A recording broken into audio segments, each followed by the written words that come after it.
Salam sejahtera bagi kita semua. Semoga pada pertemuan kali ini kita tetap dalam keadaan yang sehat dan tetap dalam keadaan yang semangat. Terus ada peserta didik sekalian. Di sini saya guru bidang studi mata pelajaran pemeliharaan mesin sepeda motor akan menyampaikan materi pertama yang merupakan kompetensi dasar. Yang pertama itu adalah mengenai memahami prinsip kerja mekanisme statik. Pada slide yang ada di layar ini merupakan beberapa konstruksi mekanisme statik yang terdapat di dalam sepeda motor. Jadi ada 3 jenis. Dapat kita lihat dari bentuk konsepnya, ada yang berada di atas dan ada juga yang berada di bawah konsep. Ada yang menggunakan rocker arm dan ada yang tidak menggunakan rocker arm. Jadi saya harap peserta didik sekalian dapat mengikuti pertemuan kali ini. Adapun materi pelajaran yang akan kita bahas pada pertemuan kali ini yaitu yang pertama kita akan membahas mengenai komponen mekanisme katup beserta fungsinya. Kemudian macam mekanisme katup dan yang ketiga itu prinsip kerja mekanisme katup. Nah, yang pertama komponen mekanisme katup dan beserta fungsinya. Komponen yang pertama yang akan kita bahas di sini adalah crankshaft sprocket gear. Di mana crankshaft sprocket gear ini adalah sebuah roda gigi yang terletak di ujung depan poros engkol. Yang fungsinya untuk memutar poros knob agar proses pembukaan katup bisa berjalan dengan baik.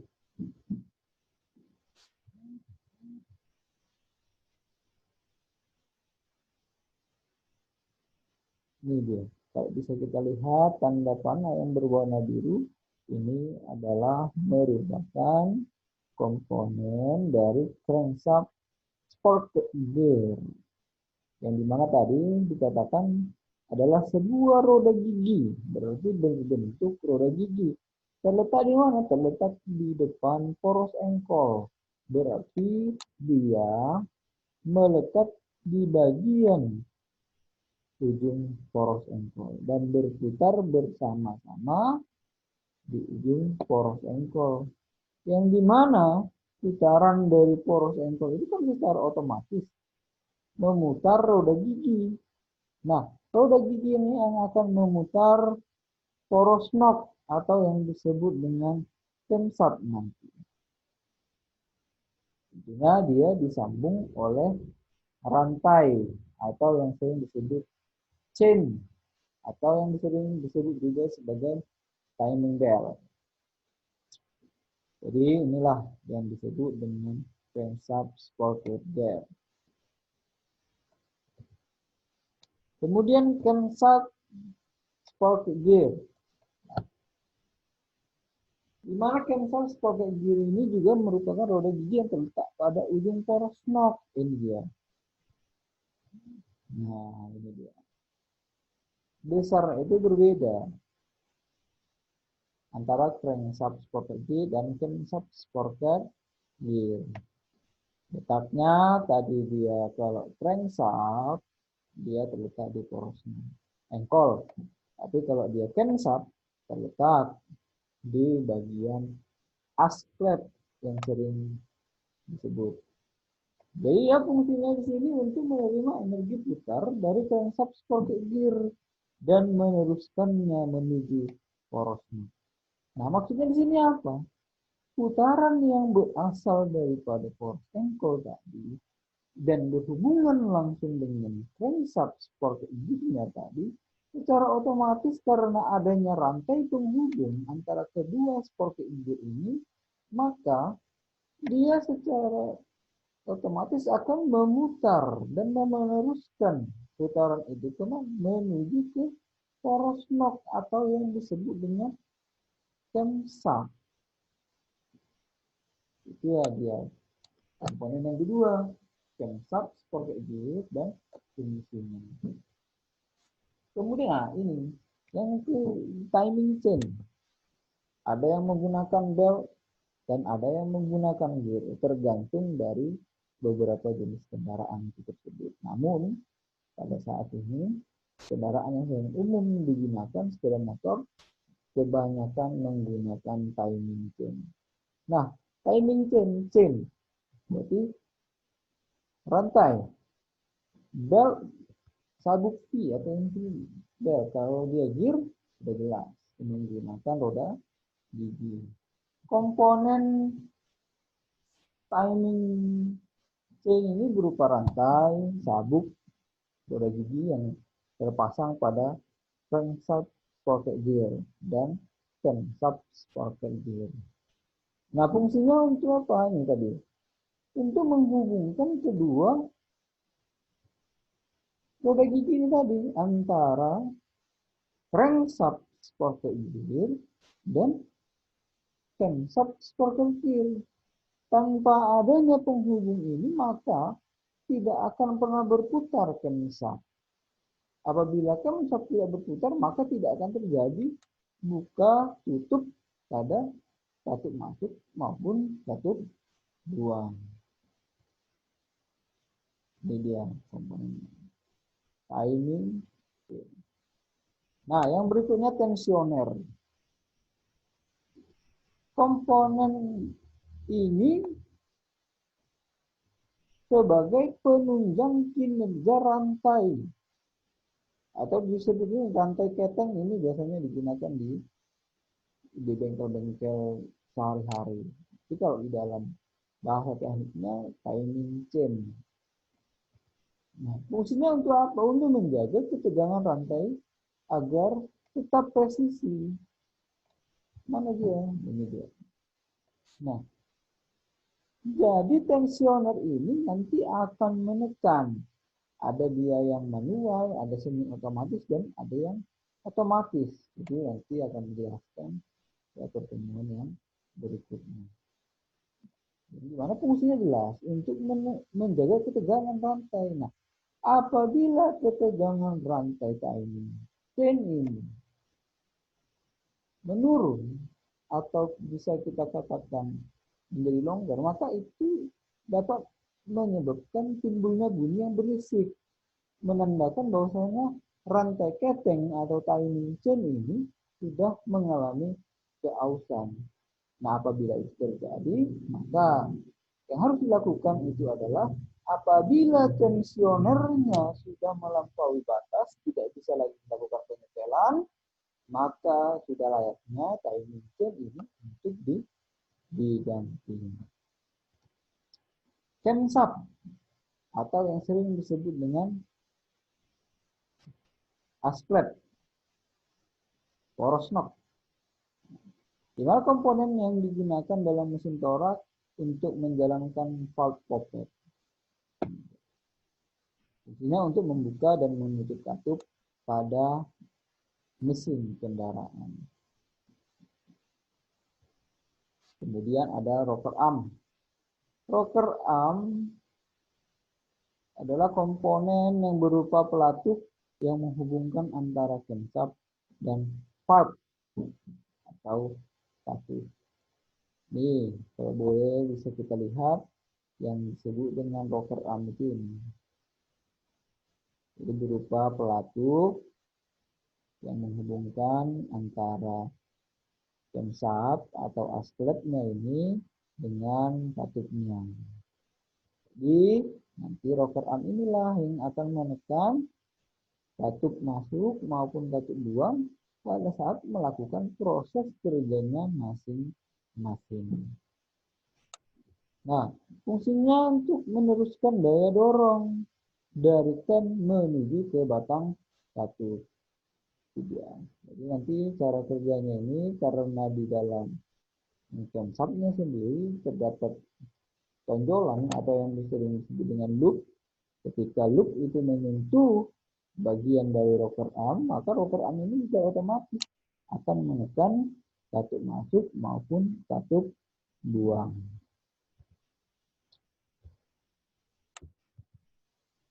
Kemudian ada valve spring atau yang disebut dengan pegas katup, komponen yang berpengaruh terhadap kerapatan katup. Nah, apabila valve spring ini mengalami kelemahan, maka hal yang akan terjadi itu adalah celah katup ini akan menjadi lebar.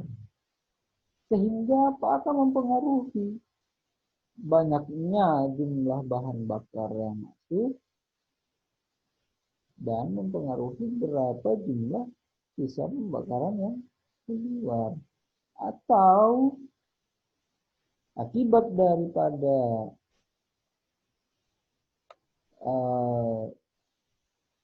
melemahnya valve spring ini juga dapat mempengaruhi tekanan kompresi. Nah, fungsinya untuk apa? Untuk mengembalikan posisi katup. Nah, apabila dia lemah tadi, dia tidak sanggup untuk mengembalikan posisi katup untuk semula. Maka apa yang akan terjadi? Bisa kita melemahkan kompresi. Kenapa? Katup tidak menutup salurannya masing-masing dengan rapat. Sehingga apa yang terjadi? Masih terdapat celah. Ketika dilakukan pengengkolan pada kendaraan atau melalui starter, maka apa? Kehilangan kompresi dikarenakan oleh lemahnya valve spring atau pegas katup. Nah, kemudian ada valve di sini. Mekanisme pengaturan proses pembukaan dan penutupan katup pada saluran masuk dan buang motor bakar. Ini ya, ada di sini kedua katup, nanti bisa saja ini katup masuk dan ini katup buang. Fungsinya untuk mengatur masuknya gas baru dan keluarnya gas buang sisa. Benar sekali. Kenapa? Hanya terdapat dua jenis katup pada kendaraan, yaitu yang pertama katup masuk dan katup buang. Nah, pada katup masuk apa yang dilakukan oleh katup masuk? Itu untuk menghantarkan bahan bakar dan udara yang telah dicampurkan di dalam karburator kalau kendaraan tersebut masih menggunakan karburator. Jadi melalui katup masuk inilah makanya bahan bakar dan udara yang telah dicampur tadi menuju ke ruang bakar melalui apa? Saluran masuk. Begitu juga dengan saluran pembuangan. Ya, namanya sudah pembuangan. Berarti apa? Tadi ada yang masuk bahan bakar dan udara, secara otomatis adanya percikan bunga api dari biji akan terjadi proses pembakaran, terjadi proses ledakan sesuai dengan langkah-langkahnya. Nah, setelah terjadi ledakan, setelah terjadi pembakaran di dalam ruang silinder, maka sisa pembakarannya tidak mungkin tetap berada di dalam ruang silinder. Maka itu ada diciptakan katup buang yang berfungsi untuk melepaskan sisa-sisa pembakaran di dalam ruang bakar menuju ke udara bebas. Sehingga apa? Di saat ruang bakar ini sudah bersih dari sisa pembakaran, maka dengan otomatis sesuai siklus kerjanya, siklus itu terus terjadi. Masuk, dihisap, kemudian dikompres, kemudian usaha, kemudian dibuang.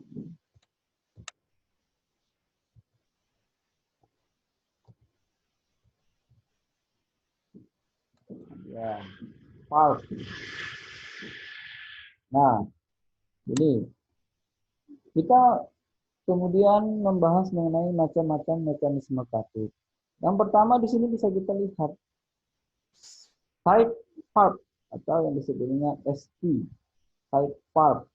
Nah, inilah bentuk mesin atau engine dari mekanisme katup yang menggunakan tipe side part. Side itu kan di samping. Nah, ini dapat kita lihat jelas bahwasanya letak daripada katupnya itu berada di samping ruang silinder atau di samping piston. Hanya terdapat satu katup. Kalau yang digambar sebelah kanan, ini dia menggunakan dua katup. Tetap posisinya di mana? Di side atau di samping ruang silinder. Kemudian yang kedua mekanisme overhead valve atau yang sering disebut dengan OHV. Jadi inilah konstruksinya. Overhead valve.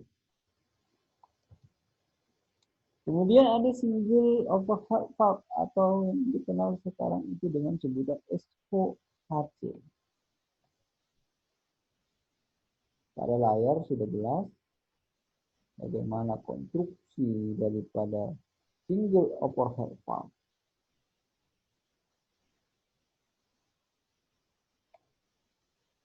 Ini konstruksinya. Bisa para peserta didik kami sekalian dapat memperhatikan apa yang menjadi perbedaan ST dan single overhead valve. Nah, kalau yang sebelumnya itu single, berarti satu. Sekarang mekanisme berikutnya itu ada double overhead cam. Nah, bisa kita lihat jelas bahwasanya apa? Namanya double overhead. Berarti apa? Camshaft-nya itu ada dua. Sementara kalau yang single tadi camshaft-nya itu hanya terdapat satu. Namanya bahasa Inggris single, kalau yang double itu pasti dua.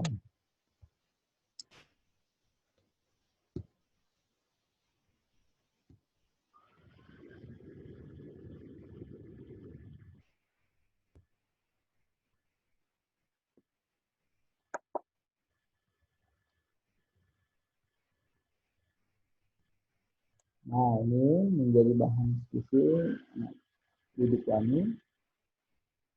Jadi diskusikanlah prinsip kerja mekanisme katup dua ini. Yang pertama itu overhead valve, yang kedua single overhead camshaft, yang ketiga double overhead camshaft. Nah, ini bisa menjadi pekerjaan atau tugas kalian di rumah, bisa mencari materinya menggunakan internet dan bisa berdiskusi di dalam WhatsApp grup masing-masing. Dan ini juga adalah tugas yang bisa kalian kerjakan dan sudah dijelaskan juga pada sebelumnya. Yang pertama itu apa fungsi push rod, rocker arm, camshaft, valve lifter, dan valve spring. Dan yang kedua ini penebalan katup, ada beberapa macam, tadi sudah dijelaskan beberapa mekanisme katup, kemudian proses kerja mekanisme katup RHC, jelaskan secara singkat proses kerja mekanisme katup SOHC atau single overhead camshaft, dan yang kelima jelaskan proses kerja dari mekanisme katup RHC. Dan pada sebelumnya tadi juga sudah dijelaskan semua, kiranya anak didik kami mampu untuk mengerjakan soal yang mudah ini.